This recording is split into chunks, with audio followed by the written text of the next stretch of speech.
Hi, good afternoon. Welcome to CIO Leadership Live. I'm Maryfran Johnson, your host for today's program. I'm the CEO of Maryfran Johnson Media. Twice a month, we produce this video show and podcast with the support of my friends at CIO.com and the CIO Executive Council. We're streaming live to you right now on LinkedIn and on our CIO channel on YouTube. And we encourage any of our viewers to join in today's conversation with questions of your own. We have our alert editors are watching the feeds on both LinkedIn and on YouTube, and they will pass along those questions to me to share with my guest, who is here today with us in our Needham studio. He is Mark Yunger. He's the head of IT for Servier Pharmaceuticals. Mark's CIO role at Servier encompasses all of the aspects of technology, of course, from application portfolios and infrastructure to advanced data and analytics, cybersecurity, and digital therapeutics. Servier is a privately held international pharmaceutical company that is headquartered in France and governed by a non-profit foundation. With more than 21,000 employees around the world and operations in more than 150 countries, Servier has the resources and the network of an established 65-year-old global pharmaceutical company. But it also is able to support the entrepreneurial spirit and work of a biotech. Mark joined Servier in 2018 to establish the brand new U.S. division of this company right here in Boston. This branch is focused exclusively on treating a wide range of cancer diagnoses. In those 5 years, Mark has been building this greenfield tech operation from the ground up, working closely with the R&D and manufacturing, commercial, and corporate functions. Before he joined Servier, Mark held a number of IT leadership roles within the biotech and high-tech industries, most recently as head of IT for therapeutics. Before that, he was the VP of Infrastructure and Operations at Biogen, where his team was supporting everything from R&D to commercial operations, cloud services, and high-performance computing. Mark, it's great to have you here. Thanks for joining us. Thank you for having me. All right, let's start out with some context about Servier's young U.S. operation and where that fits in with the global footprint that this company has. Yeah, great, thanks. So Servier has been around, as you had mentioned, for a number of years. Mm-hmm. But until 2018, we had never had a presence in the U.S., which is a bit unusual for the pharmaceutical industry. It is in the pharma industry because a huge percentage of it is here in the U.S. From a global market perspective, the U.S. tends to be one of the largest pharmaceutical markets, and it was viewed as an opportunity for the group to grow. Yeah. So we were founded in 2018, initially by the acquisition of the Shire Oncology portfolio. Okay. So the foundation in Paris used that transaction as a way to begin operations in the U.S. And we started with very modest beginnings. So there was. You had mentioned you were meeting in conference rooms at hotels exactly. in the downtown Boston. Exactly. The founding leadership team. We all started in a hotel conference room in downtown Boston where we had the initial kickoff of the business. Yep. And then we literally, as a team, walked from the hotel conference room down the sidewalk to Copley and started the company in the WeWork's office in Copley Square. Oh, and neat. Started growing from there. Yeah. There was roughly 70 of us at the beginning. There was 30 or 40 of us all in one large, cozy room in a WeWork's facility. Yeah. We had our field operations and our sales force around the country, and we've been growing ever since.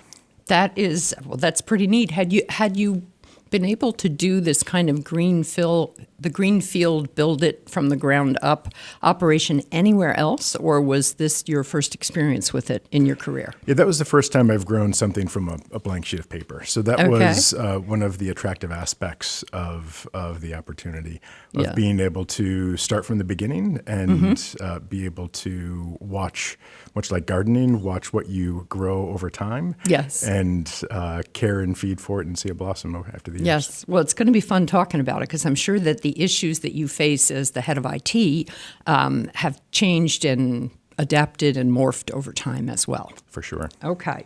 Let's talk about the mission for the U.S. division. I know that in worldwide, Servier is the second leading pharmaceutical group in hypertension products worldwide, and the fourth leading pharmaceutical group in cardiology. So the global aspects of the company treat a number of very high risk and difficult diseases, and the focus for the U.S. division is very specific to oncology.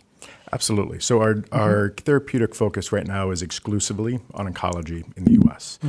There may be opportunities in the future where that might change, but for the last 5 years and for the foreseeable future, we're still focused exclusively on oncology. Yeah. And within oncology, there's a couple of different categories that we focus on. So we focus on ALL, acute lymphoblastic leukemia, as well as AML, myeloid leukemia. Yeah. And we recently just had, the last couple of weeks, a new approval for MDS, which is another form of cancer. And then hopefully, fingers crossed, we have another one coming next year for glioma. Yeah. And this was so your portfolio products are those. I think you had also mentioned that you had really good results to report on the pediatric cancer side. Yeah, exactly. So on the pediatric side of our focus, we're very fortunate to be part of a treatment regime for pediatric cancer and ALL, where we have a greater than 80%, close to 90% cure rate for patients. That's really and nice. In the cancer business, that's a very wonderful place to be. Yes, that's a very big win, right? Now, it's unusual, it's very unusual in the pharmaceutical industry to have a nonprofit foundation as your governing board. How does that make a difference for both the company and also for your approach as their head of IT and CIO? Yeah, absolutely. That's a strategic advantage for us in a few different ways. First, it allows us to have a very long-term vision and think far into the future. And we're able to make investments and decisions in the long-term interest of patients without having to wrestle with near-term dynamics of financial markets. Okay. So we can invest in programs that might take a little bit longer than some other public companies might be willing to invest in, because although we certainly need to be good stewards of the organization, we don't have external investors in public markets pressing for earnings per share on a regular basis. Okay. Interesting. I know we're going to talk a lot about your tech team and how you have it organized and all that, but I wanted to zero in on one aspect of your responsibilities that I often don't see in CIO lists of things you're in charge of, and that's digital therapeutics. Start out by telling us what does that mean in the context of Servier, and how is this new category of medicine being impacted in good and bad ways by technology? Absolutely. So digital therapeutics, digital health can evolve from a definition perspective depending on who you're talking to. Yeah. The definition that we apply at Servier is being able to leverage technology in a very broad sense of the term for benefit to our patients. And there can be very loose definitions of that for things pertaining to our patient portal. So during the pandemic, there was an immediate gap of information being provided to patients. So we rapidly built a patient portal for patients to be able to get some information that they might have been getting in person at clinics, to more clinically based decision support capabilities for healthcare providers, such as therapeutic drug monitoring. Okay. Are there particular moments of great pride and accomplishment for your IT staff that you've been able to accomplish in the digital therapeutics area? Yeah, absolutely. So last year in November, we launched our first digital solution for HCPs, for healthcare providers. And it was in partnership with the University of Michigan, the pharmacology school there, and one of our platform partners, OncoAssist, that the three of us came together to define and build a solution to help HCPs, help physicians and caregivers better manage dosing levels for products in the patients. Now, is this all, talk a little bit more also about digital therapeutics software. Are these programs that you build from like open source components, or do you partner with third parties to bring their products onto your platform? What is the approach you take? Yeah, so for that particular solution, we went with an existing partner in the marketplace, Okay. Portable Medical Technologies. And the benefit there is that they had an existing install base of physicians in the U.S. and globally, where we were able to leverage their previous expertise bringing medical technologies to HCPs. And we were able to bring our understanding of the disease state in conjunction with our partners at the University of Michigan to build new capabilities on that existing platform.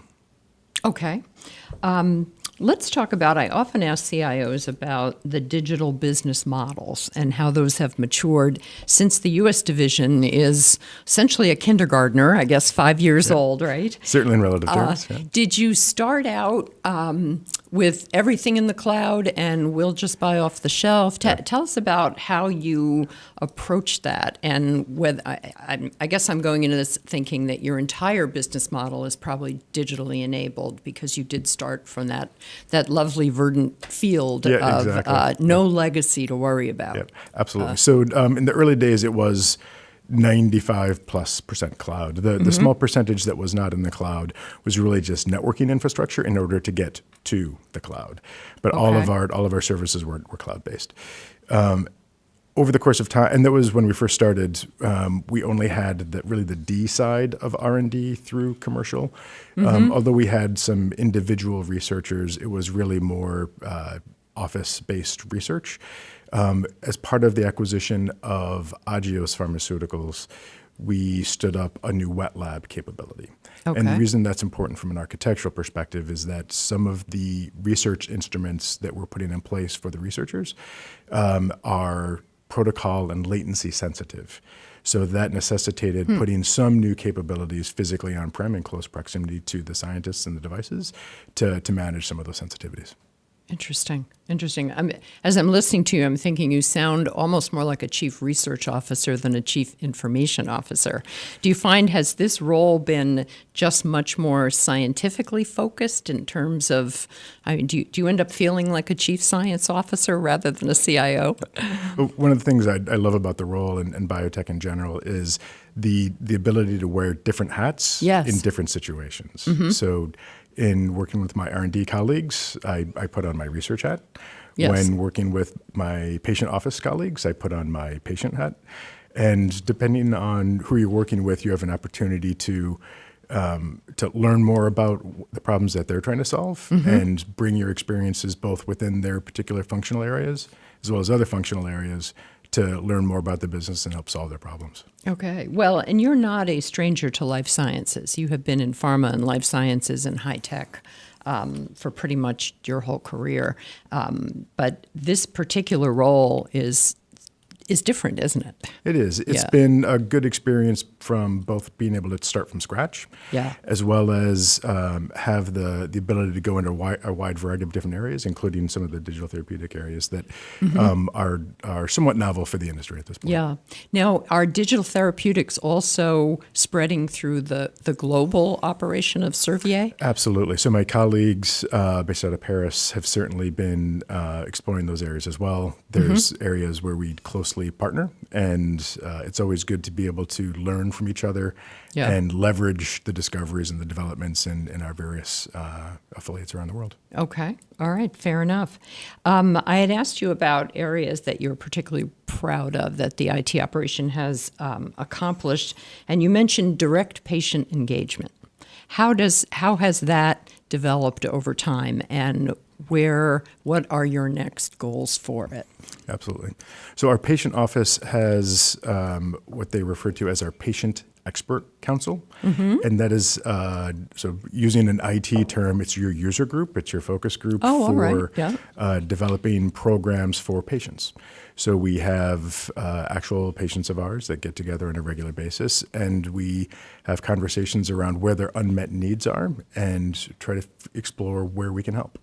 Okay. So one area that came up that I mentioned previously was during the pandemic, there was a gap in information. So we built websites and a patient portal for them. One that we're working on currently that came out of these patient expert councils is patient support apps. So although patients feel very well supported when they're in the medical system, once you leave the hospital and you're back at home, some of that support starts to taper off, and it's harder to feel as supported as you do when you're in the hospital. Yeah. So one of the areas that we want to explore this year is building new capabilities to maintain that continuity of support and care when they're back at home. Okay. And the last piece in that area I wanted to ask about, you launched a year ago digital health, and that was the monitoring levels for the digital Correct. therapeutics. Correct. Okay. What has been the greatest accomplishment there? You mentioned the HCPs, the healthcare professionals. Yes. I tend to feel like they're all so overwhelmed with all the gadgets and the technology they have to deal with now. How do you make sure you're producing something that is going to be simple and intuitive enough, something they'll thank you for instead of taking your name in vain? Yeah, absolutely. Yeah. And that was one of the considerations of building something on our own versus going to the partner. Okay. Because to your point, they already have enough going on in their lives. The last thing they need is yet another app to download. I mean, even from your personal life perspective, if you look at anyone's individual's phone, they probably have 100 apps on their phone, and they use maybe 10 on a regular basis. Maybe, right? yeah. So physicians and nurses are no different.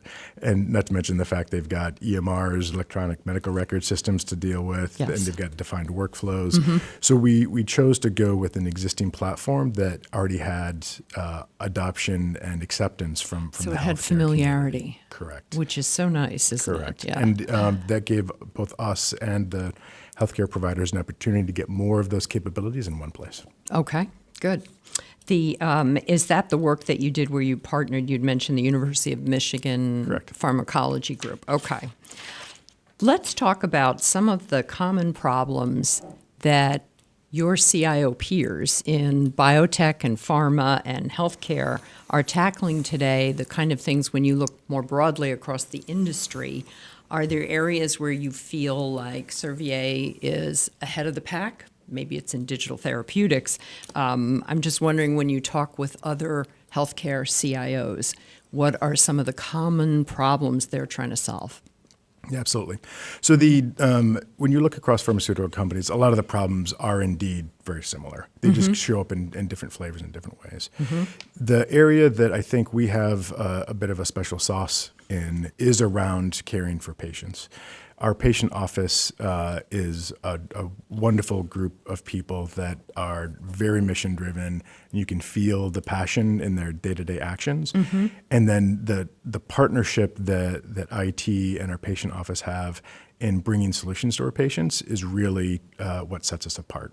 And an example of that is in Patient View, which is a patient support organization that surveys other patient support organizations, voted us third in the U.S. for patient centricity and patient focus. So when you think of all the pharma and biotech companies in the country, we were both humbled and honored to be voted third in the country. Yeah, because the company is essentially mid-sized. Correct. I mean, the top 10 pharma companies are names we would all know, All but household names. Yeah. Servier is a little newer to everyone, of course. Let's talk about that, the size and scope of the company today in the U.S. division and your tech team, how you put that together. I know you didn't get to hire in 100 people to help you do this. So talk about that. Yeah, so we're a small and mighty team, right? So we have a combination of employees. Small and mighty. Yeah. A combination of employees, contractors, and service providers, trusted partners that have been with us for a while. Okay. And we organize the department based on enterprise capabilities and business capabilities. So for the enterprise capabilities, things that are non-functionally specific, those are things like your infrastructure, your network, your servers, your service desk, as well as data and analytics that might cross multiple functions. The business-aligned functions get coalesced around business processes and common platforms. Okay. So we have a group dedicated to R&D, one to corporate and industry, and then another for all of our externally facing functions. So our patient office, communications, and commercial. And the reason for that is that you're able to solve a greater number of problems with the smallest number of platforms that allows you to have a smaller number of people, individuals on your team, to be able to specialize in a smaller set of platforms and solve a greater number of problems. Okay. What have you found are the upsides and the downsides of that approach compared to some of the bigger companies you've worked with, like when you were at Biogen? Yeah, absolutely. Yeah, so at Biogen, we had the flexibility to have an individual specialist or multiple individual specialists for a very narrow scope. The benefit of that approach is that you can get very deep knowledge on a particular area and potentially not have to go outside to hire outside help because you already have it in-house. The downside is that from a collaboration perspective, you have more inherent silos of conversation across, even within the IT infrastructure team that I led, across the different teams. So if you flip it on its side and go from a horizontal platform perspective, you condense a lot of those conversations into a given team. Yeah. So if you look at the way that some software product companies organize around product teams, it's a very similar concept. I was wondering that when you were talking about the way some of the essential ways you've got it organized, I wondered how many similarities there were between high-tech companies you've worked with and the medical field. Yeah, the way that we run IT at Servier Pharmaceuticals is more indeed like a software company's organization than I'll call it an old school traditional IT organization. Yeah, because listening to you talk about this, I also think that your title, it sounds also, like I said, Chief Science Officer, also Chief Product Officer. Because the productizing approach has really been very dominant as an IT leadership strategy over the last few years. What are your thoughts on that? You have been in much more technically deep into the bowels of an organization roles, and now more in a product leadership role, I guess, in how technology will support and enable it. What does that feel like? How is that different for you as the CIO? It's a mindset of understanding who your end consumers are and your end stakeholders are. And although you have internal as well as external stakeholders, applying that same product mindset helps you figure out from a roadmap perspective, what are those capabilities that your stakeholders are going to need today and what are the ones that they're going to need in the future, and then working together with both patient offices and patient forums, as well as your internal stakeholders in the research department, to really define what that roadmap is going to look like and then build it together. Okay. And in terms of building things together, let's talk about the workplace culture, which ends up being so important in just the success and overall happiness and how you keep your talent at any company. When we talked earlier, I'd mentioned that, you started there in 2018 and then there was the pandemic, but you were probably all online anyway, but it wasn't that easy, was it? I mean, in terms of people being in the office versus working remotely. Talk about the arc of what that has looked like in these last 5 years. Yeah, absolutely. So in the early days, most of us were all literally in a single room schoolhouse. That's right, that conference room in downtown Boston. Exactly, in Copley. So that was really a benefit for our early beginnings because it allowed for people to spend a lot of personal time together. And in the pre-COVID world, being able to build those personal in-person relationships really positioned us for success to be able to pivot into a 100% remote world. It's much easier, in my view, that to be able to collaborate virtually when you have a pre-existing relationship. It's much harder to build new relationships virtually. You can certainly do it, and we've gotten better at it over the years as a global society. But having that strong in-person connection was really very helpful as we're making that transition to 100% remote. Yeah.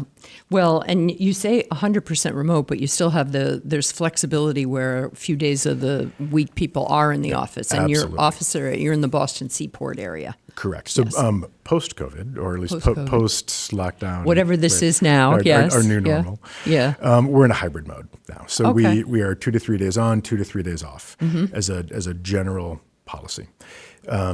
With that said, there's also role specific criteria.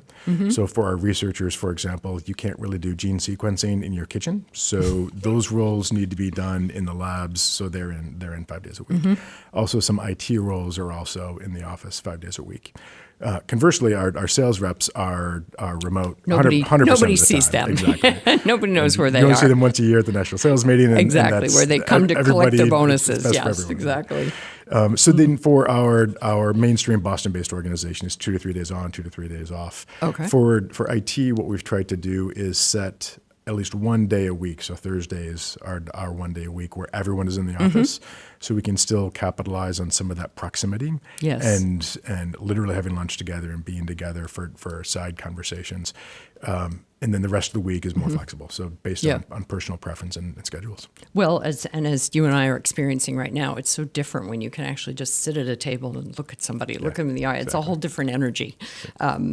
Let's talk about going into 24. I'm thinking about what an amazing mission the company has. I mean, you're literally out there working to cure cancer in all sorts of different ways. Does that make talent recruitment pretty much a snap, crackle, pop for you, or how do you find the talent you need? So I know you have a huge strategy around talent management and especially developing digital talent. So let's dive into that a little bit. Yeah, absolutely. So the leading with the mission is something that we do intentionally, of course, because it's making sure that you get the right people on the bus is really the first step, and if people are attracted to that mission, that's a really great start to the recruitment process. Yeah. With that said, we're not the only company in town. You're not the only biotech company in town by any means. Yeah. So it's by no means a snap, crackle, pop, but it certainly does help. So from there, it's a lot about, again, building relationships in those networks within the community. Although Servier is new to the Boston area and to the U.S., all of us come from other previous companies. So I've been in the Boston biotech neighborhood for in high tech, life sciences, biotech. So exactly. Within my first day of landing in the job, I picked up the phone and then called a couple of previous colleagues and started growing from there. Yes. So really, a lot of the initial attraction to Servier is really not unlike other companies where we tap personal networks. Right. And then once you're starting those conversations, leading with the mission is the next step. Well, and you're active and fairly well known even in the Boston community as well. I think you've been involved in Boston Sim and the Inspire CIO network here, that sort of stuff.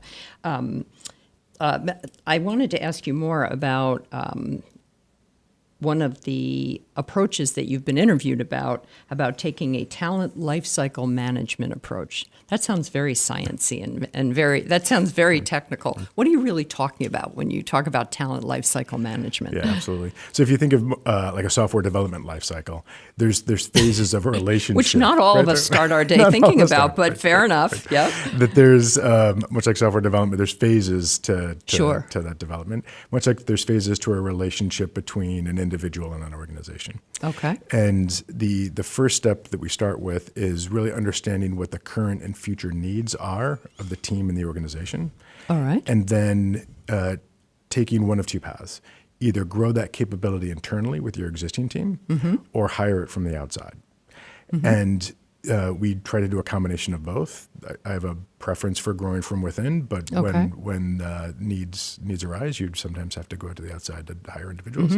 But using that as a filter, what the current and future needs are of the organization as a filter to figure out what are the development plans need to look like for the existing team, and what does the resume have to look like for hiring from the outside.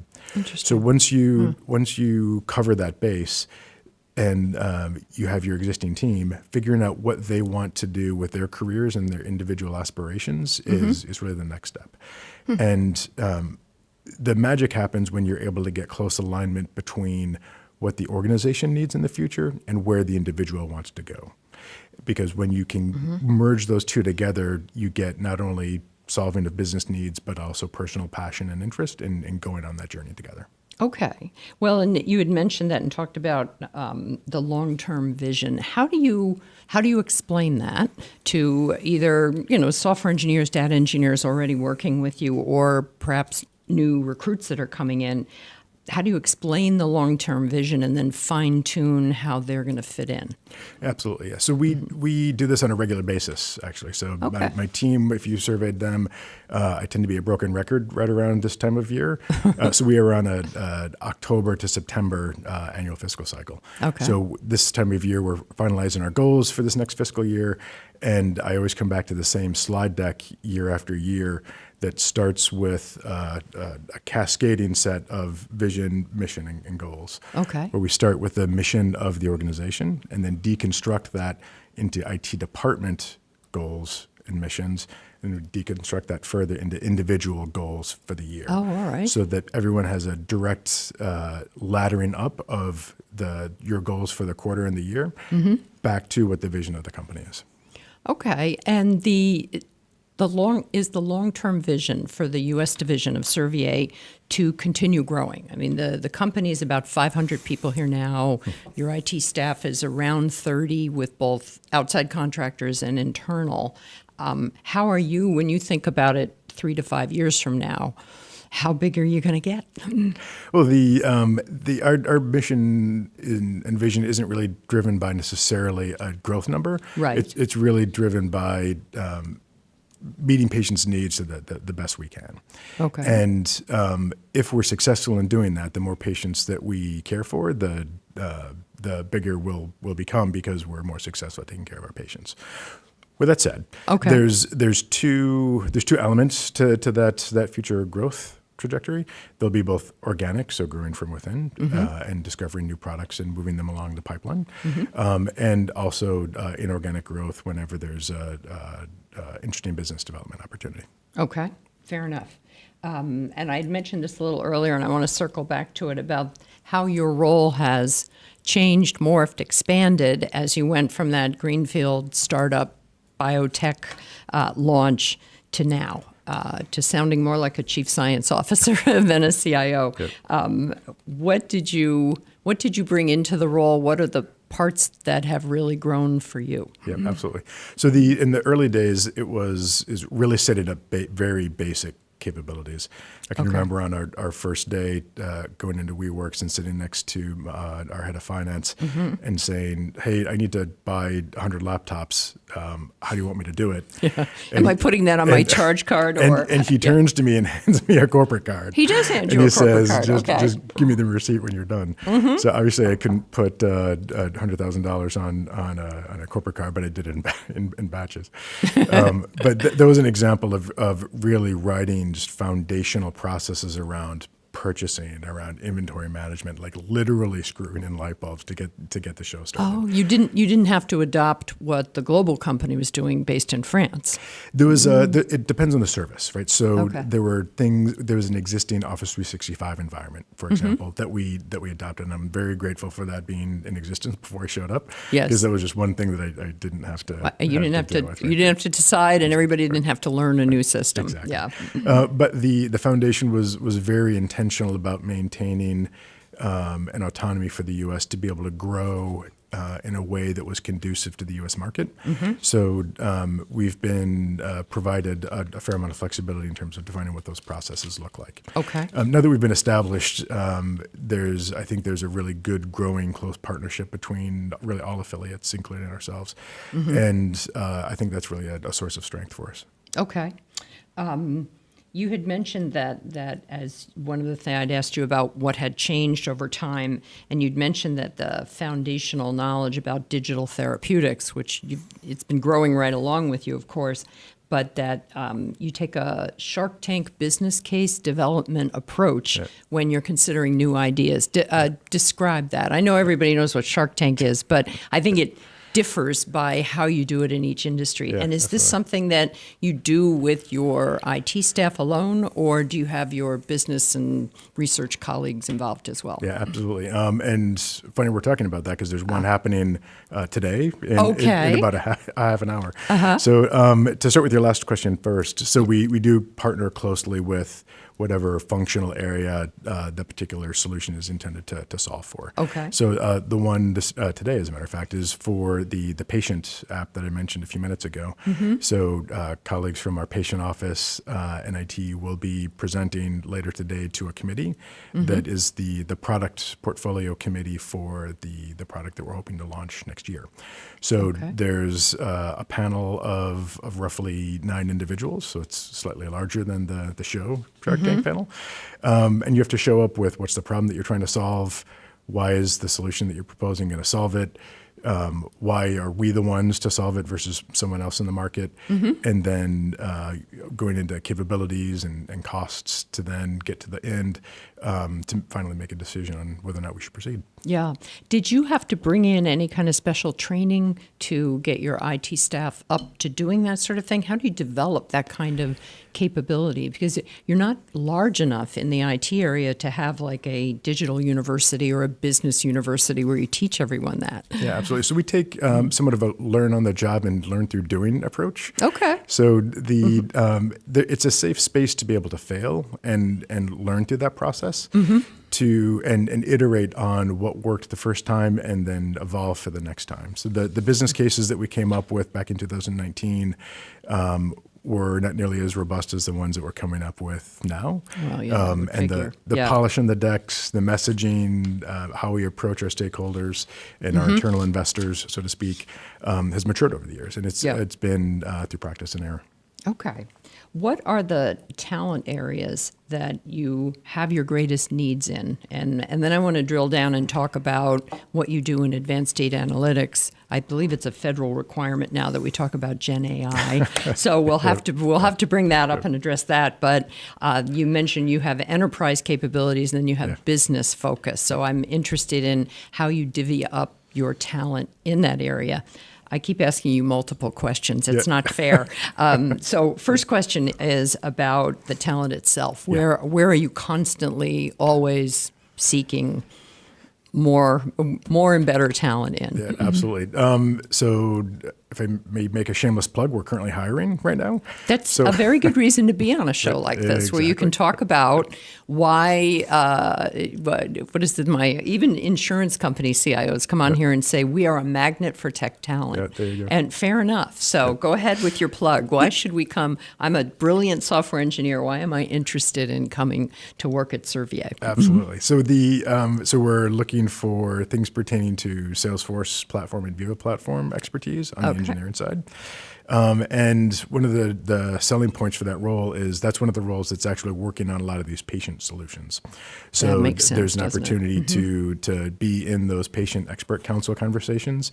And it's, for me personally, and really for the whole team, you don't always get that opportunity in an IT role or the biotech world to be able to be literally face to face in the same room with your patient stakeholders. So having that close proximity is, I think, really a special opportunity. Okay. We're also hiring in data analytics and also in business relationship management with our corporate and manufacturing functions. Okay. Now, I often expect CIOs to say cybersecurity as their first thing because they'll bring it up, but then they don't want to talk about it anymore. Do you have you got your cyber risk area well sewn up? Do you go outside the company for that sort of help? Yes to both. So it's always important to be humble in the world of cybersecurity. There's always opportunity for improvement and getting better at what you do because the world around you is evolving. And the moment you stop caring and evolving is the moment that you have problems. I know. If you lose the fear factor reaction, you're going to be sorry. Yeah. Just because you're paranoid doesn't mean they're not after you. That's right. So because actually they are, right? Exactly. So we actually just this summer we did a third-party NIST-based audit of our cybersecurity program, soup to nuts. So through that, it was able to highlight things that we're doing really well at and places where we have some opportunity for improvement. Okay. Can you talk a little bit about places that you're doing really well at? Yeah, so the two places that we're doing well, one is around governance of the cybersecurity program. Excellent. I remember watching your show with Shannon Gaff. That governance might not be all that exciting, but it's important, and I have to agree with her that. Well, you need it. Once you dive in and start talking about governance, it really is very critical. I can remember years ago, I was editor-in-chief of CIO magazine, and we would be pitching various stories. The editors and reporters would be talking about cover story ideas, and every time anybody said governance, everybody kind of laid their head on the table and said, "Oh, governance story, what do you got?" But governance is a very powerful function. It's where the money's coming from, how it's being tracked, how it's being spent. It's strategic decisions across the whole content. So now that we've brought that up, how are you approaching IT and business governance? Are they done together? As a single process, like do you have a governance structured committee that does that? Yeah, absolutely. And this is a good example where we have a very close collaboration between Boston and Paris on things pertaining to cybersecurity. So my colleagues over in Paris and I spend a fair amount of time together working through making sure that there's no gaps to the extent possible in our mutual defenses. So there's a lot of close collaboration, and there's a lot of mutual interest because we're certainly all on the same boat together. Now, is everyone speaking French when you're doing that? So my French is very bad. So my wife is French and my kids are all fluent, but Nice. my French is pretty dicey. I can cook in French. Yes. I can clean the house in French, but doing business in French is a little tough. Well, and since you're talking about cybersecurity, you can't really bring one of the kids in to help with that, that sort of thing. Let's talk about, the way you have IT structured. You mentioned it. There's business capabilities, enterprise capabilities. Is this a build, run, launch kind of organization? Have you changed anything substantially in the way you have things structured versus some of your other leadership roles? Yeah, absolutely. So it's intentionally not a plan, build, run model. Okay. And the reason for that is that in previous lives, especially as the organization starts to scale, maintaining clean handoffs between those organizations as you get bigger is really hard. Yeah. And the operations team will point back to the development team and say, you deployed bad stuff. It's a recipe for finger pointing, exactly. isn't it? Yeah. So and that goes back to the product mindset that I mentioned before. We intentionally organize in product teams on a small number of platforms so that whatever the team deploys, they have to support. So as incidents come back, and ideally those are small, they have to address those. There's no more throwing it over the wall and we're done. Exactly. If you build it, you own it. Yeah. And there's pros and cons of that approach. There's no one perfect solution for all companies. Right. But that one works well for us. Yeah. Well, I think that's why it's such a perennial question of mine when I'm talking with CIOs. I'm like, how exactly are you doing this? And everybody's doing it a little bit differently. Even if they are just product-focused organizations, the way they organize the teams, you're probably organized differently than you were 4 years ago. Yeah, exactly. Yeah. What is the newest part of the organizations? What have you created or what have you spun up in the last year that is taking, something that you didn't have, a structural approach that you didn't take 4 years ago? There's nothing new in the last year, but the most recent team that we stood up was the data and analytics function. And that was roughly 3 years ago. So it took us the first couple of years to get all the basics in place, and then by year 3 is when we started doing some more of the advanced warehousing types of activities. Okay, and now you've mentioned the magic term data and analytics. We are required, as I said, by law these days to talk about GenAI. I'm really just teasing. We're not totally required, but it has been, as you mentioned, my recent interview with Shannon Gaff, who was in here from Teradyne. We talked a lot about it. There's CIOs really can't avoid the topic, even if you wanted to, right? So I'm asking you about GenAI. How is that fitting in? What are you playing with in your labs? What can you tell us about in your approach to it? Or perhaps a plan for a future approach to it. Yeah, absolutely. So you're right that everyone is talking about it these days. You really can't watch a podcast or have a sales call with a No, with a software you can't company swing a microphone without hitting the topic these days. Totally true. And it's clear that there's going to be significant productivity enhancements as a result of generative AI. Yeah. With that said, I think we're somewhere around the peak of inflated expectations, and at some point we'll slump down back into the trough of disillusionment and reflect back on what really matters. And the generative AI can be a great tool for all kinds of situations. If you're a high school or a college creative writing student, it has been an absolute game changer, right? It's great for that type of stuff. But just because it's a great hammer for that particular problem doesn't mean all problems you face in your technology career are nails. And the being able to sift through those is a function of use cases and being really clear about why generative AI is going to solve certain types of problems, but not others. And our approach at Servier has been to use a number of different variables to help sift through those use cases. So, for example, what is the quality requirements of the outputs? So what's the level of accuracy? If you stay with the creative writing side of things from like perhaps a marketing perspective, that is a little more amenable to it. If you're doing work for regulatory submissions, dossiers into the FDA, that's less amenable if you're using public data sets.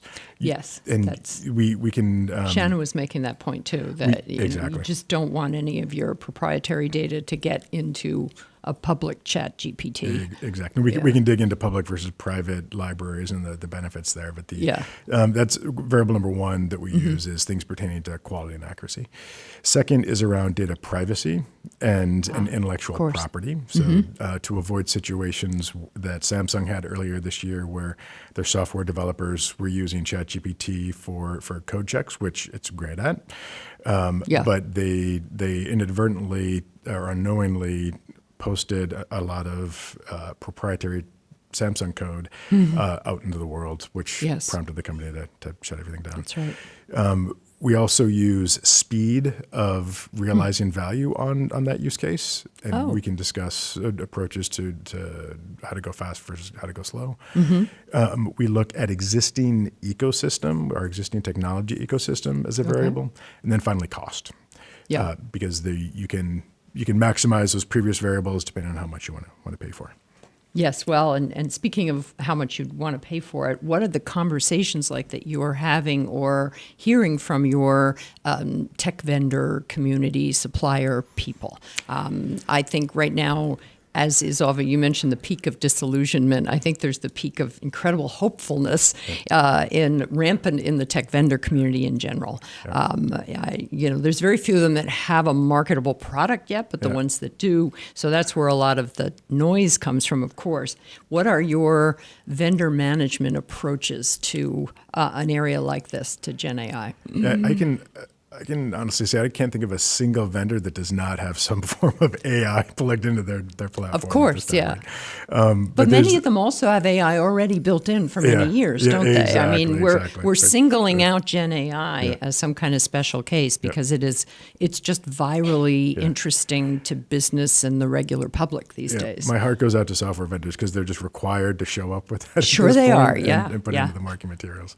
and for different partners, it's true to different varying degrees, right? Yeah. So a couple of our strategic partners have relatively mature existing capabilities where the existing platform already has some semblance of AI already embedded. It might not be generative for some of those, but being able to use algorithms trained on data to trigger actions and make decisions for some of our platform vendors have been there for a while.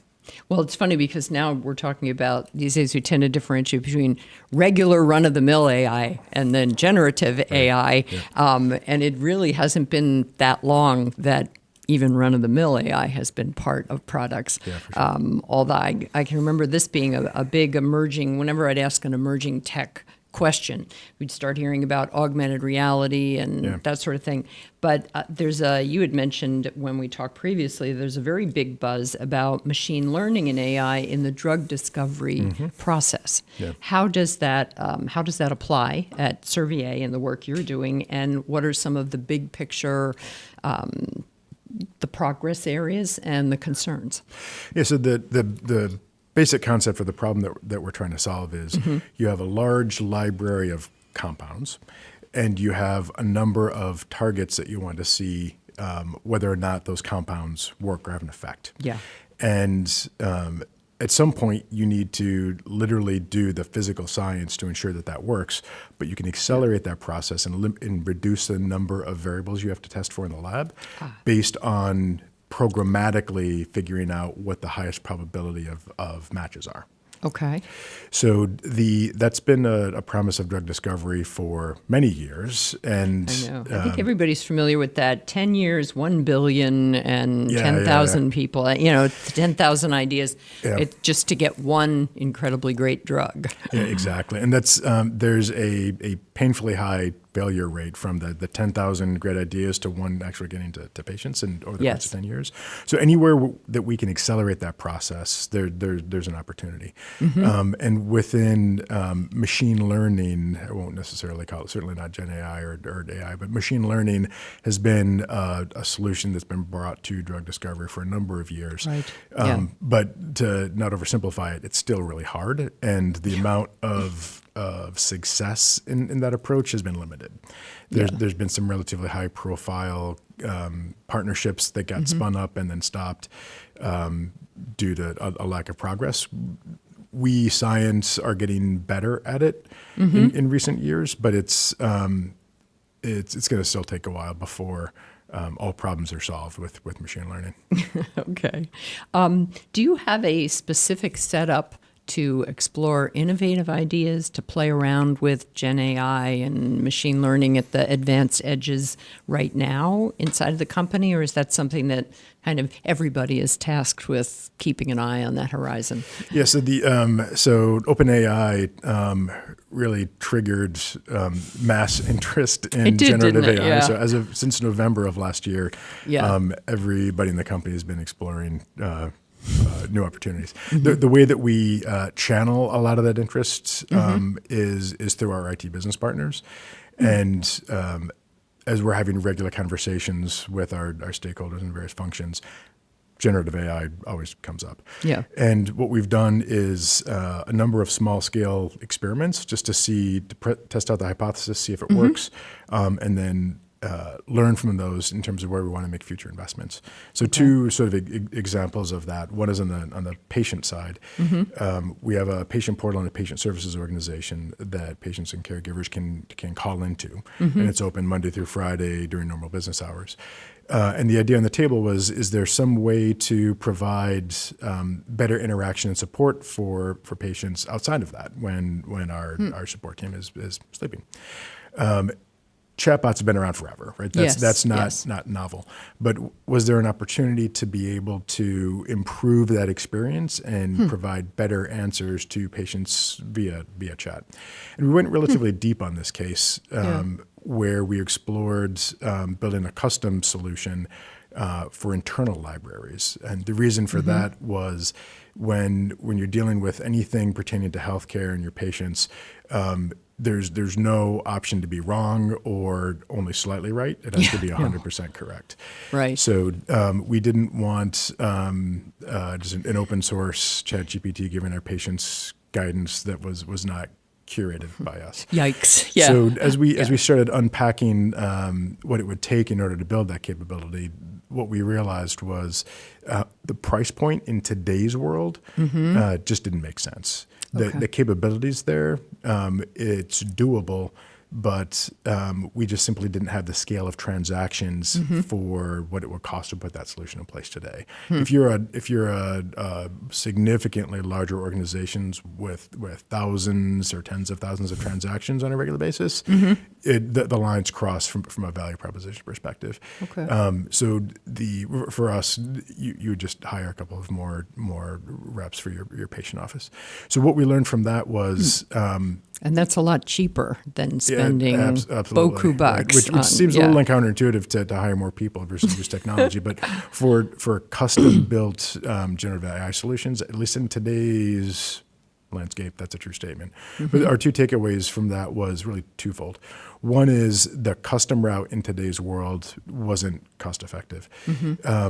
But as we started shopping around with our platform partners, there are other opportunities where you might not get all the exact whistles and bells that you might be able to build on your own. The availability and the price point for those on existing platforms was much more attractive. Okay.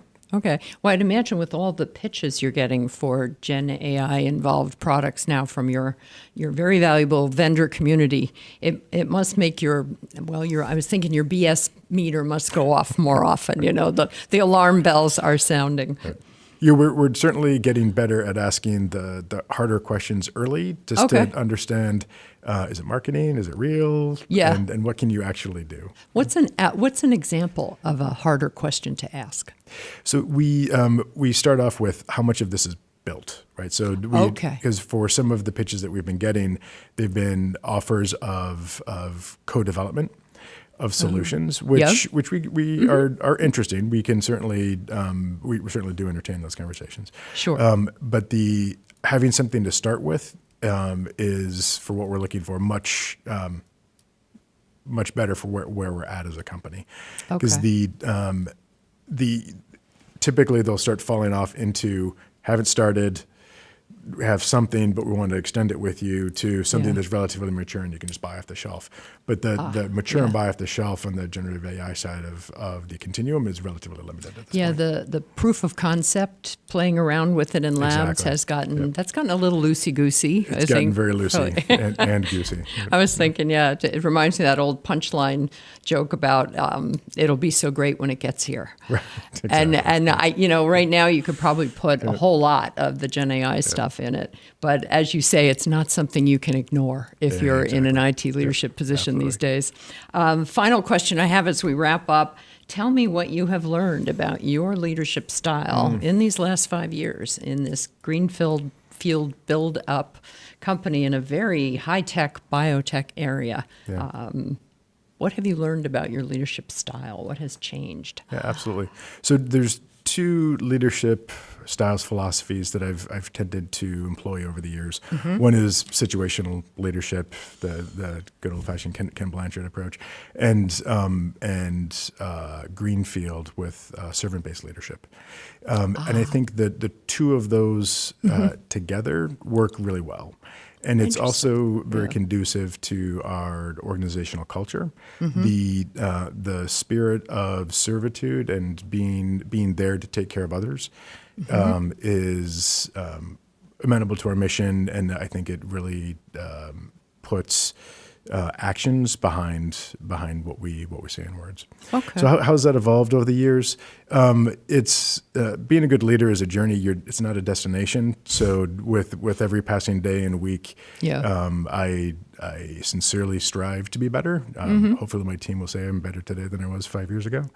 But there's been no epiphanies over the last 5 years, but it's definitely been a daily mission to improve. Well, I think I always love it when I hear the term servant leadership, because that idea that you're there to help everybody around you do a better job is not a bad place to start from. Yep, exactly. Especially in IT.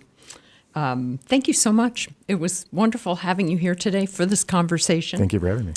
If you joined us a little bit late today, please don't worry. You can watch the full episode of my conversation here today, later on LinkedIn, and you can also find us on CIO.com and on CIO's YouTube channel. CIO Leadership Live is also available as an audio podcast wherever you find your podcasts. I hope you enjoyed today's conversation with Mark Yunger of Servier Pharmaceuticals.